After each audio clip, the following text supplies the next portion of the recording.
Good morning. Today I went to the store and I picked up 5 items that cost me $20. So I decided that one of the things I'd like to do is make something kind of frugal for you for dinner. And then the other thing is I think I'm going to organize my kitchen cupboards and do my shopping this week from my kitchen and my refrigerators. So I think it's going to be something that might help a lot of people with the prices going up with groceries. So let me show you my cupboards. You'll probably faint, so sit down. They're a mess, but we're going to go through, sort out all the old stuff, kind of reorganize, maybe do a little bit of meal planning and see if we can save some money this week.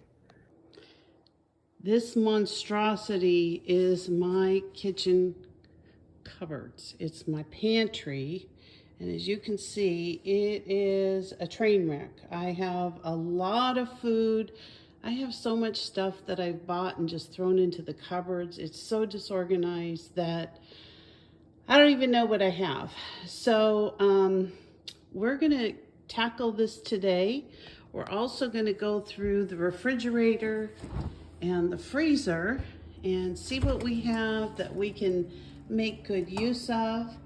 And look at this mess. And then I've got 2 freezers out in the garage. I'm going to show you those real quick. So this is my first big stand-up freezer in the garage. As you can see, I've got a ton of food, and I process so much out of my garden, all kinds of different things, and I need to start eating it. I don't know what I'm waiting for. So because I have so much stuff in these cupboards, I think the easiest way to start sorting them is just to go cupboard by, or shelf by shelf. So right now, that's all I'm doing. I'm just pulling things out of the cupboard. I want to find out what I have, what I don't have. Then I'm going to put together a list of things that I would like to make for breakfast, lunch, and dinner. And I'm going to try my best to really just use the items that I have in my cupboards, my freezer, and maybe some of my canned goods this week. So I'm just going to go through and try to clean off the first shelf there, and I'll give you an idea of what I'm doing. Well, this is the first shelf that I cleaned off in my cupboard. As you can see, there's a shelf there that's completely cleaned off. I'm just going to wipe it down.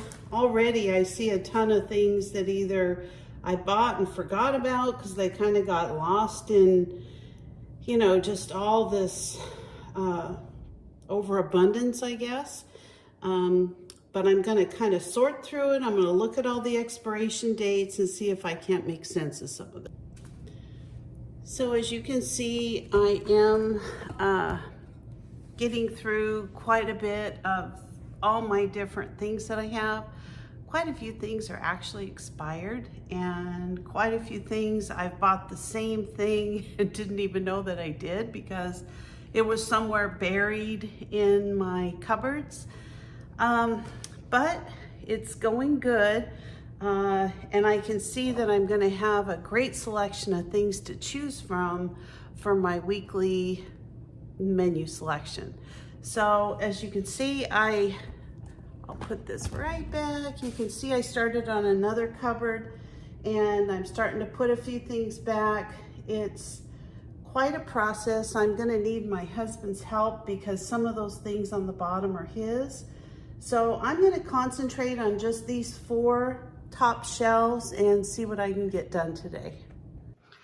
Although this isn't perfect, it looks much, much better and easier to find things in my cupboard. So up here, I've got all of my rice mixes, pasta mixes. I've got my jarred goods up here, lentils, chia seeds, rice, all kinds of things. I've got my soups and popcorns, some different kinds of croutons, breadcrumbs. I've got my canned goods in here. I've got all of my little packets of seasoning down there. I've got new jarred things in here like ketchups and salad dressings. I've got a big selection of pasta. This is kind of cake decorating supplies. And so anyway, I really tried to organize it the best I could. I threw a lot of stuff out, but I actually found a lot of stuff that I'll be able to use throughout the week. So I think what I'm going to do is make up a list of what I'm going to be cooking for dinner this week, and then I'm going to get started on another project. Well, I was able to find quite a few ingredients to make some really nice chili and cornbread for dinner, so I'm just going to show you what I've got. So as you can see, I have a packet of chili mix. I found some stewed tomatoes and some black beans that I had canned earlier last year in my pantry.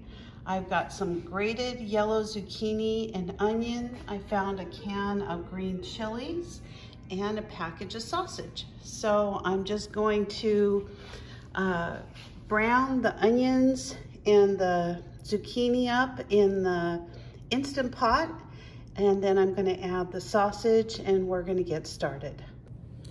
So I plugged in my Instant Pot. I'm going to put it on saute and just get the butter melted, and then I'm going to be adding some, like I said, some onions and some shredded zucchini.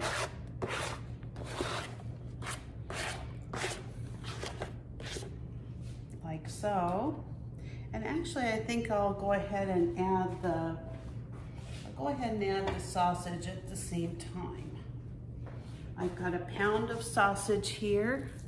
I'm just gonna put that in the pot and then get everything all browned up.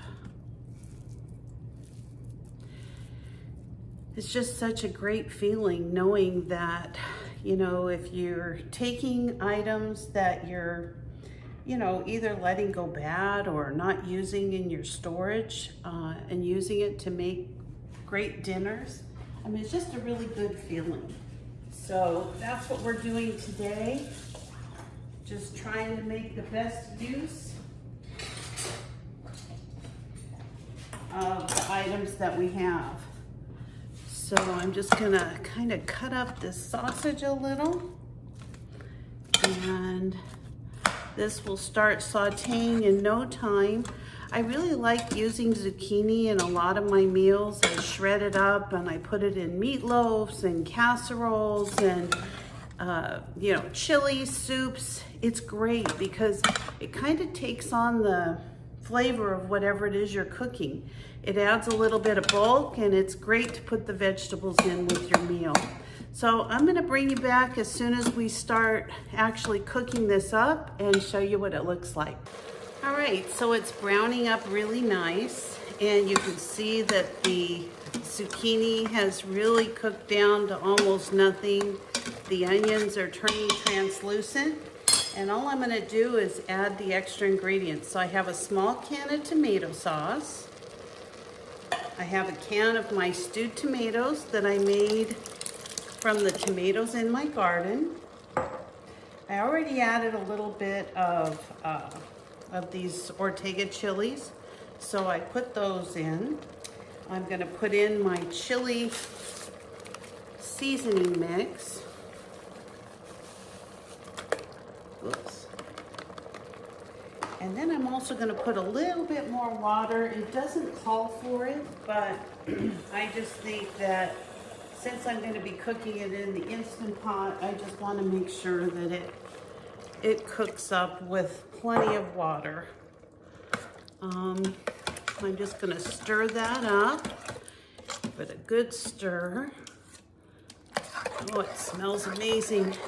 And then the 2 cans of black beans that I had, I'm just going to add those. I've already drained them. I'm just going to add them to the chili. This is going to be such good chili.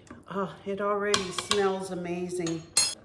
So I've canceled the saute button. I'm going to press the button that's marked chili on mine, And all I'm going to do is put the lid on. If you've never used an Instant Pot, they're just a great way to make a delicious dinner really fast. This chili setting that I have is going to be a 30-minute setting. I'm just going to press the little button to seal. It's all ready to go, and it'll make a beeping sound as soon as it's ready, and dinner will be served. So in the meantime, I'm going to get started on the muffins. So now we're going to make our cornbread muffins, and typically I make my cornbread from scratch. It's very easy to make a pan of cornbread, but I've got a couple of these Jiffy cornbread muffin mixes.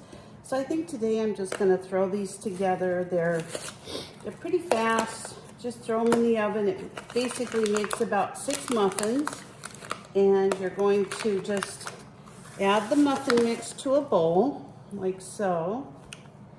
And I've got 1/3 cup of milk. I'm going to add, I like to use evaporated milk. I think it just comes out a little bit more creamy, a little bit more, just makes like a thicker, yummier muffin. And you're not going to overstir it. You're just going to mix this up until it's combined. And honestly, it takes like 30 seconds. That's all you're going to do. You don't want to overmix this muffin mix, but you want to make sure it's all incorporated. And that looks good. So basically what we're going to do is just spoon these in. I've got some little muffin tins I'm going to put these in. And I've got the oven preheating to 400. And these will be done a little bit earlier than the chili, but they will stay nice and warm, and they're actually a pretty good substitute. They used to be a lot cheaper in the store. They've actually about doubled in price. I almost fell off my chair when I saw the price, but thankfully I had some on the shelf, and so we're just I'm gonna finish filling these up, try to get them as even as possible. I know I'm not the most neat stirrer in the world to get all this put together, but it doesn't matter. It all comes out pretty much the same. It tastes delicious no matter how neat you are. So this is the muffins that we're gonna do. And basically, I'm just gonna kind of clean that off a little bit with my fingers. They're clean. I washed them right before I did this. And just so this doesn't burn, that's really all I'm gonna do. Very, very, very, very simple. So I'm gonna put this in the oven, and I think we're gonna cook those just for a few minutes. It looks like 15 to 20 minutes. So I'm gonna set my oven timer to 15 minutes, and we'll check on it then. So here's the chili. It looks like it came out really good. It's nice and thick. I have a couple little corn muffins to go with it. I'm gonna top it with some onions and also some cheese and sour cream. So should make a nice little meal for today. What I like the best is that everything here I had in my pantry or I had in my refrigerator. So there's enough for dinner tonight, and then I'm gonna save it for another meal at a later date.